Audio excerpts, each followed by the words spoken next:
I didn't have anybody try and make a break for it last night, so that's very good. My animals are still all in the pen. I worked on the fence yesterday so that the animal just it makes it harder for the animal to hop over the fence. And they're eating good. One of my animals over there, my big red one that I've had in the past, my big red steer, the one that I've had for about a month, yesterday he was having a severe acidosis. I don't know what's causing it. I don't even know if it's acidosis. I was like, maybe he's just having some kind of a, maybe he drank poo-poo water yesterday, because I saw him drinking water out of puddles yesterday. And the water in the puddles, like the animals pooping it and stuff, and maybe he drank that, and maybe he got some kind of an illness. But he was having severe diarrhea yesterday. And there were bubbles in his poop as well. And so I'm not exactly sure what caused it, but I am keeping an eye on him. I checked my other animals to make sure that they are doing okay. I checked my other animals, and none of my other animals are having acidosis. And so the diet that I'm providing these animals as of right now is probably the proper formulation, right? Because I don't know what's causing him to have the diarrhea, but the others are not. And so if the others are not, and it's 6 of them in the herd, and 1 of them's having diarrhea and 5 of them are not, the diet is probably okay. And so right now I'm keeping an eye on him, and I'm keeping an eye on the other ones. But the other ones, they're eating very well. I'm not too worried about them. I was like, maybe I need to give them milk. They look like they have a little bit of blubber on them, like they've been, but they won't take a bottle, and they're doing okay. And so right now I got some big heifers here that need to go to market, and 3 of them are actually standing together right there. And then I got another one. Those 3, and then the one on the very end over that way. You can tell how tall she is. But here in about 6 months, all of these animals, within 6 months, all of these animals will be going to market. And so this is what I mean by this year, I will still probably make about $50,000 on my cattle. Because you can add up the numbers for yourself if you really wanted to, or you can, whatever, right? Because, okay, so within the next 6 months, I'll probably have sold all of these cattle, right? And I still got 6 more sitting in the front yard too. I got 6 more cattle sitting in the front yard. I got my income tax money coming in here I got my income taxes coming in here in about a month. And so here in about a month or 2, I'll have my income tax money coming in. And so when I include my income tax money, and I include the money that I'm gonna make on this herd, and after I pay back my debt, I'll probably have about somewhere between $15,000 left over. But after that, I still have about 6-7 months left over for the year. About 5, 6, 7 months left over for the year to run more cattle. And when I run more cattle, granted that the stuff that happened this time does not happen again, which it probably won't, right? If I precondition the animals by myself, like if I do not rely on anybody to precondition the animals for me, and I precondition them myself, I will know that the animals are preconditioned, right? They are vaccinated properly. They've been put on a proper formulation diet. Their rumen has developed correctly. Everything, right? Like I will know that the animal has been preconditioned properly. And so if I precondition the animals, and I go to the sale barn and I bring home the animals by myself, and I precondition them by myself, and then I raise them, I'm gonna know what kind of animal that I got, what I paid for it, and then I'm gonna know that the animal has been fixed up properly, right? And so if I'm preconditioning the animals by myself, and I probably will until infinity, okay? Like I probably will. I'm probably gonna end up preconditioning animals by myself for the long foreseeable future. For as far as I can see, I'll probably just precondition animals by myself. And so as long as I do the things that I'm doing, chances are the reason that I have things set up this way is so that that I'm able to do what I need to do, right? That's why I have things set up this way. And so why did I, invest, several $1,000s? Why did I invest $3,000-$4,000 into building a preconditioning pen so that I can precondition the animals here by myself, right? And so, even, okay, so here's the idea about me realistically, right? Like if I realistically look at what I'm doing, I probably make something like a 50-70% return on my money. Why? Because I don't I do everything by myself. I take all of my soil data by myself. I plant all of my grass by myself. I grow the grass by myself. I take care of the cattle by myself. I go and I buy cattle by myself. I invest in my own commodities. When the commodity market's at a certain level, and if I believe that it's a good time to purchase commodities, I don't pay anybody a commission to watch the commodities market for me. I do everything by myself, right? And so I legitimately don't pay anybody but me. I'm the only person that I need to pay, and I also don't have any equipment. I don't have anything like a feed tractor. I don't have to dump my grain into I don't have to dump my grain into a mixer and then mix it and then weigh it and then put it on a truck and then bring it over here and then dump it out for the animals. And if something goes wrong with the truck, now I gotta fix it. You know, if something goes wrong with the fixer wagon, now I gotta fix it. I don't have any equipment. I don't even have hay baling equipment, right? And so I do everything by myself.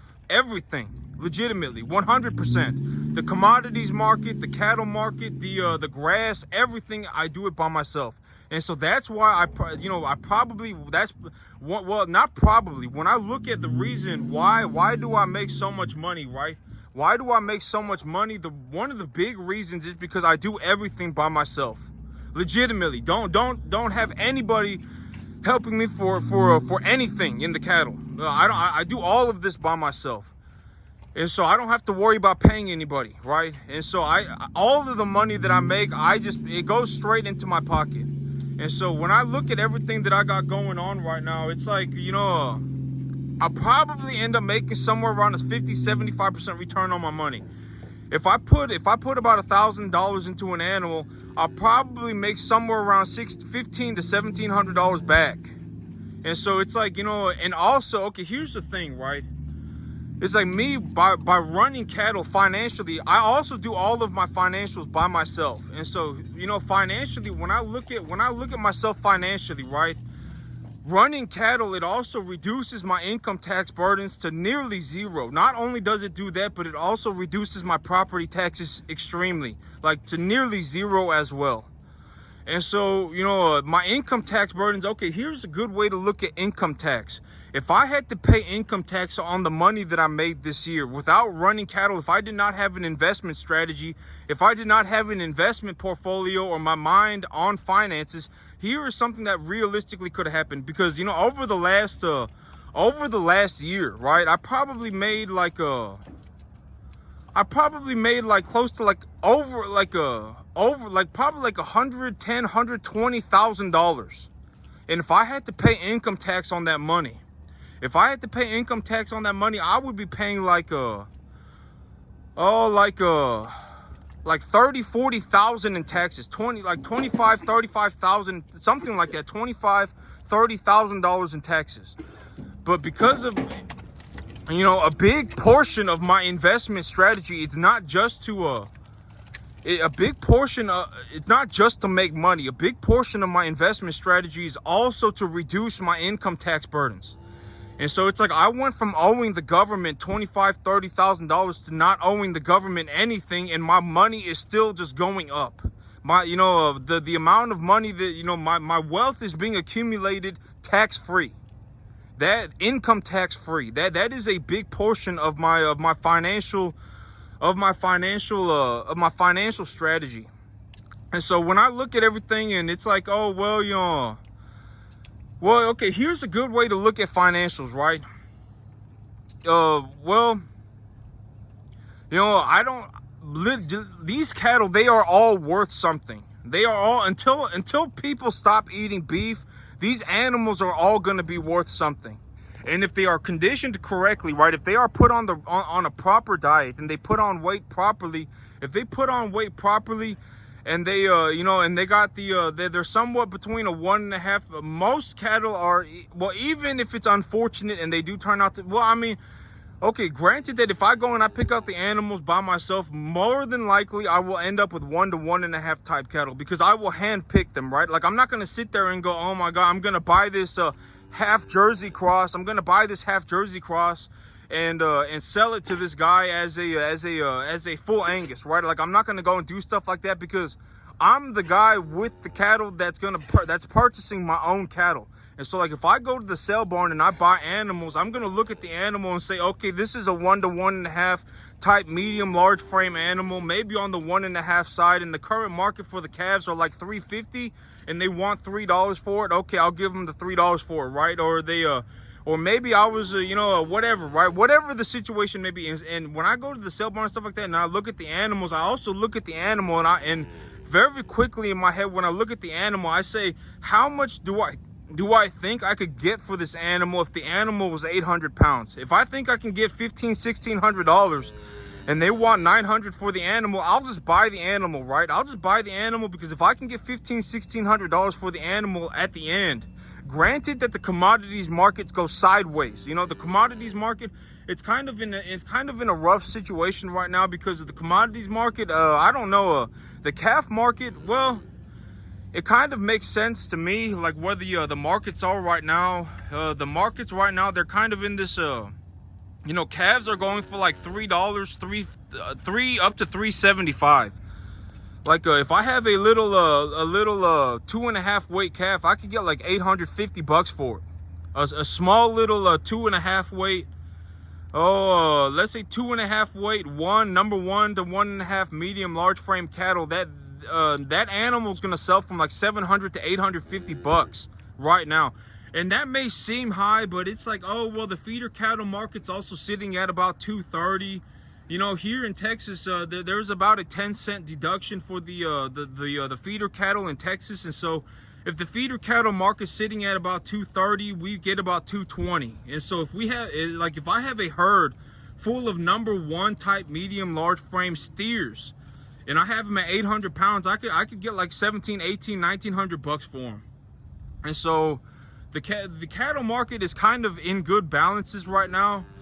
And the thing about the feeder cattle market is that if I were like, if you see these giant feed yards, right? Why do I make so much money compared to the per animal? Why do I make so much money compared to the giant feed yards, right? And the giant feed yards, that's a very good example of what of what it looks like when somebody has a lot of equipment. They need to pay like 5, 6, 7 people.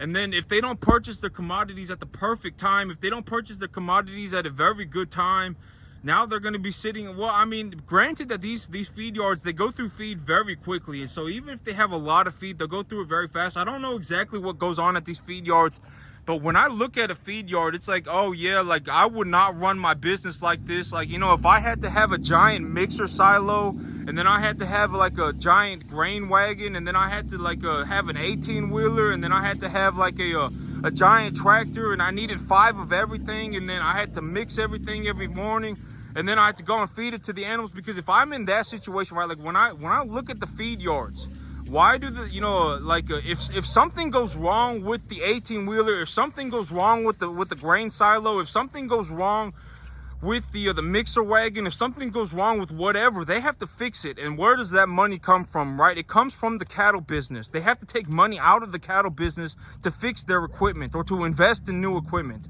or to whatever, right? Or so me, one of the big reasons why I make so much money compared to the commercial feed yards is because I don't have any equipment. I don't have hay baling equipment. I don't have a mixer wagon. I invest in my own commodities. I bring in my own cattle. I do like 99% of my own veterinary work. I practically do everything by myself. And do I suggest that people do this? I mean, if somebody actually went out and tried to do this, they would figure out what I'm talking about when I say that this is almost impossible. Like I'm not saying that to be like arrogant or whatever, but go and try it. If this was easy, a lot of people would be doing it. A lot of people would. It wouldn't just be me. Like if I drove around for 5, 6, 7, 8, 9, 10 hours, I could find somebody else with 10 acres running with enough grass to raise 50 feeder cattle. Like look at this animal right here, right? Like look at this animal. This animal right here is 90%, 95% grass fed. And look at how she looks. extremely fat, and she probably barely a year old, maybe. And so my animals put on conditioning very quickly, and they put on good conditioning very quickly. And so, like, if I drove around, right, if I drove around for 5, 6, 7, 8 hours, I would be able to find at least one other person. At the end of the day, I should, right? I should, and I haven't found one other person to this day. And so the things that I say because, you know, the things that I believe, I say. And when I say it, it's because, you know, ultimately at the end of the day, I mean, you can take it for what it is, but this right here makes me a lot of money.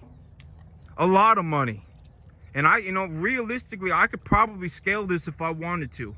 I probably could, right? And so me, you know, I probably will end up making about 50,000 here just on this 10 acres running commercial cattle. I probably will. And that's why also my big thing about charging $5,000 a day is that, you know, it's like, let's say I put in 10 half days, right? And it costs $25,000. To me, it seems like a very good value proposition, right? It really does. It's like, oh man, I just, you know, gave this person an opportunity to reduce their income tax burdens to nearly zero, you know, reduce their property taxes and double the money that they're investing. So if they gave me 25 and they made, you know, and granted that they did their portion as well, right? If they invested in their own commodities, if they brought in their own cattle, if they did all of their veterinary work, if they took up the care of the cattle themselves, and you know, all that stuff, if they did all that stuff, they could double their money in 1 year. Not only that, but they could also reduce their income taxes drastically. And so to me, it sounds like a very fair deal, right? It seems like a very fair deal. And you know, that's why, you know, like that's why I go around and I say, you know, but in all honesty, if someone doesn't want to pay me $5,000 a day, that's not a big deal for me, because I will just sit here on my own farm and make a lot of money, right? And I know that maybe sound horrible, and that may be whatever, but at the end of the day, if I can just sit here and make money on my own farm, why would I leave, right? Like, honestly, just be honest. Like, don't sit there and be desperate. You know, why would I leave my farm? I make so much money here. Why would I leave? And, you know, and if someone wrote me, if someone genuinely believed that they had the capacity to run this business for themselves as well, and all they needed was grass, they would gladly write me a check for 20, 25 grand, right? Because if they wrote me a check for 20, 25 grand and they handled everything else by themselves, they would be doubling their money, more than doubling their money with the income tax benefits and the property tax benefits. And so it's a very fair deal. And it's like, if someone doesn't want it, it don't matter to me, because I'll just sit here and I'll just make money on my own farm. I'll just, you know, this right here makes me a lot of money. And even after I've made the money on these animals, I'll still have another lot of cattle that I can run through the year. You know, it's not like my year's going to be over after I sell these cattle. I'll be able to run another lot of cattle. And when I run another lot of cattle, I'll make more money. And so that's it for me today, YouTube. Y'all have a good one.